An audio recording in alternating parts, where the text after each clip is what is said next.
So before we move into point charge stuff, let's sort of review and summarize what you guys have been doing with parallel plate setups, nice uniform electric fields. So I mean, it kicks back to grade 11, what you guys did in grade 11. Or in grade 11, of course, you had the expression F equals QE. Let's make it a little bigger. F equals QE, and you guys could calculate the forces of charges in electric fields.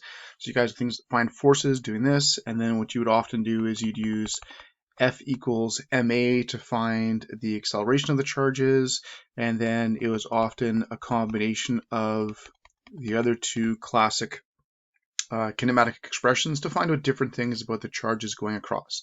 There's not much difference between that and what you guys can do now with a little bit of the grade 12 energy ideas, because a lot of it's the same ideas. The only couple slight differences, but it's still typically finding the similar type of quantities just in a different way. Where if the charge goes across, work of course is equal to the force times the distance across the two. Of course, the force is the Q times the E, which is the exact same thing, of course, as this expression from good old grade 11. And then what we sort of did is we sort of changed a little bit. We looked at it a little bit differently because that is the work done. But of course, this would also be the potential energy that the charge would have. It would also be the kinetic energy that it has. So you could use, of course, the kinetic energy to find the speed. So you can do very similar types of things depending on which way you want to look at it, grade 11 way, grade 12 way, or a lot of people use a combination of the two. Really the only new type of quantity that really kicked in for us in the fields type stuff is the whole idea of electric potential.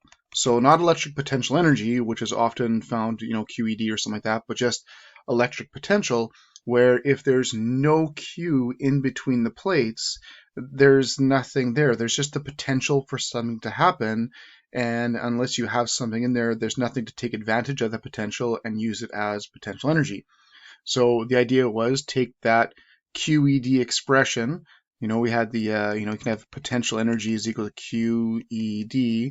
Take out that Q, remove the Q from the situation, remove the Q from the formula, and you're left with just electric potential. So electric potential, that was the voltage, was just E times D. And that's why you'll often see this expression written as, instead of QED, V times D, no, not V times D, but Q times V, took the wrong letter there. You'll often see potential energy especially, or the work done is QV, and of course, this is all the same type thing. It's be equal to all those guys. So that's really the only new quantity that we have is the whole voltage idea. And it's often, you have voltage across plates, and then they tell you what could possibly happen. Okay, and we mentioned this before, but that's why if you've got, your typical household outlet, most people know that there's 120 volts in an outlet. Well, 110 to 120 typically, but it's 120 volts because literally these are literally parallel plates, and the parallel plates are purely there to supply potential, but they're not actually good for anything until you actually plug something in. And when you actually attach something to the actual plates, put something in between the plates, then that potential can be used as potential energy and make things run and make charges move and that type of stuff. Okay, same idea for even just like a regular cell. That's why the quantity typically given on these guys is right there is the voltage. It's the potential difference. So you literally have a metal plate here and a metal plate at the bottom, and those two metal plates, they have electric potential between them. And until you actually attach the battery to something, it's totally useless.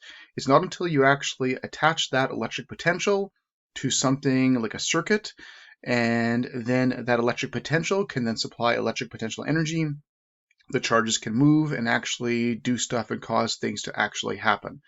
So really the electric potential, the voltage, is the only real new quantity that we are dealing with in parallel plate setups, aside from the energy, but the energy is something that you guys have taken in your previous mechanics sections. Okay, so it doesn't really matter which way you use to solve questions. You can use the classic F equals ma, vat, dtv. We've incorporated some of your newer formulas, like you can use the distance equals 1/2, at squared and stuff like that. So you can use a lot of that stuff as well. So some people like the more classic forces and kinematics type way to do it. Some people prefer the work and energy way to do it. It really doesn't make any difference. Often the work and energy is a little bit quicker, but it doesn't really matter. You can solve it either way.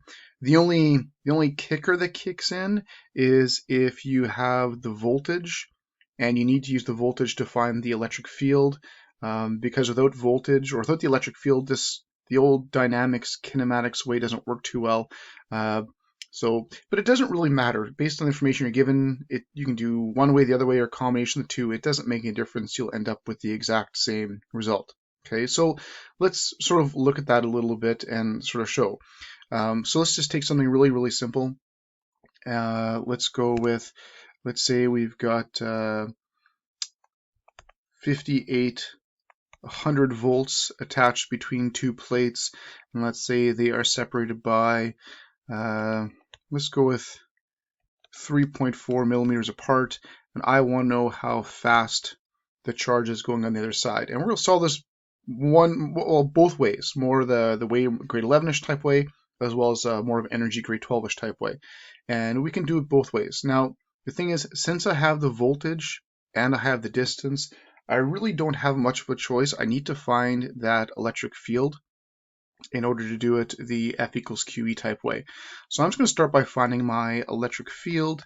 And of course, the electric field is just going to be that expression right there. So that's just V divided by D. And I can find my electric field. I got the voltage and I've got the distance, and I can divide the two and get my electric field. Okay, so if we do that, we should get about 1.71 times 10 to the 6 newtons per coulomb. And then once I've got that, really I can do it strictly the grade 11 type way from here on in. Now the only thing is, if I'm going to find the speed, I actually need to put something in there. Like there's no charge in there, there's no Q in there. So really all I have is an electric field, electric potential, and that is it. There's nothing else going on. So let's put a charge in here. Okay, let's put a gold proton in here. You could have a proton in there. Of course, the proton would go with the field this way. Okay, put the electron in there. The electron would go the opposite way. But we'll just stick with a proton for now. So once I've put a proton in there, now we can do the similar type of stuff that you guys have done before. We can start by just, finding the F equals QE. So we could find the force on the proton. So we have the electric field, that hasn't changed. We multiply that by the charge of a proton, which you guys have been using for a while already. And we get about 2.73 times 10 to the negative 13 newtons. Okay, I'm just going to move that over just a little bit so we have more room later on. There we go. Okay. Well, I've got the force. Now what you guys would do last year a lot is you guys would find the acceleration. So we'll just take the force. We'll divide that by the mass of the proton. So we divide the two out. And we get an acceleration of around 1.63 times 10 to the 14 meters per second squared.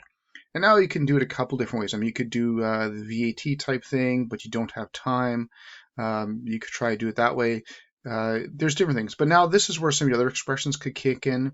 You could try and use this one to find the time. That would work okay. But the other one that kicks in nicely is we can also use the other major kinematics expression you guys took this year, and that's the V2 squared equals V1 squared plus 2AD, because I have acceleration, I've got distance, and I'm looking for speed. And of course, V1 is equal to 0.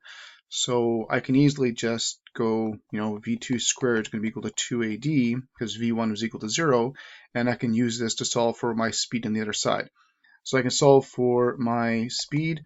I've got my 2, obviously. I found the acceleration, and I've got the distance, so that can work really, really nicely. So we put in there, don't forget to square root it, and you will have your final V.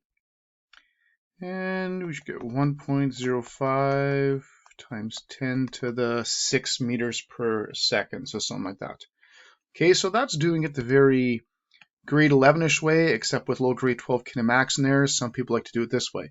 So now let's do the exact same question with energies, working energies. Do the exact same question. So for this one, I know it's a proton inside of the thing. I don't actually need to find the electric field first, because I can find my energy is equal to QV right at the beginning. And I can find out how much potential energy it has, how much work is going to be done, how much kinetic energy it's going to have by going straight across. So if you do that, you can do the charge times the voltage, which makes it a little bit quicker. So you got the 1.6 to negative 19, and we just times that by the 5800, and we get about 9.28 times 10 to the negative 16 joules. Well, that's the work that was done. That's the potential energy, blah, blah, blah. So this, of course, is also going to be equal to the kinetic energy. And then you can solve for the V that way. So you just have to, double that and divide it by the mass of the proton. And then once again, don't forget to square root. And we should end up with the exact same answer of 1.05 times 10 to the 6 meters per second. So you get the exact same thing. The energy solution is actually a lot quicker for something like this, and that's why energies can be really, really handy. But some people like to do it sort of the forces, kinematics type way. Some people like the energy way. I like the energy way. It really depends on personal preference a lot of the time, but often the energy is a lot quicker. Okay, so this is basically what we've been working on with your parallel plates. So you can actually go back to a lot of the questions you guys have done in grade 11, as well as with the grade 11 review that we did, and we used F equals QE, VAT, basic kinematics. You could actually probably redo most of them in energies, and your answers should all match up pretty nicely.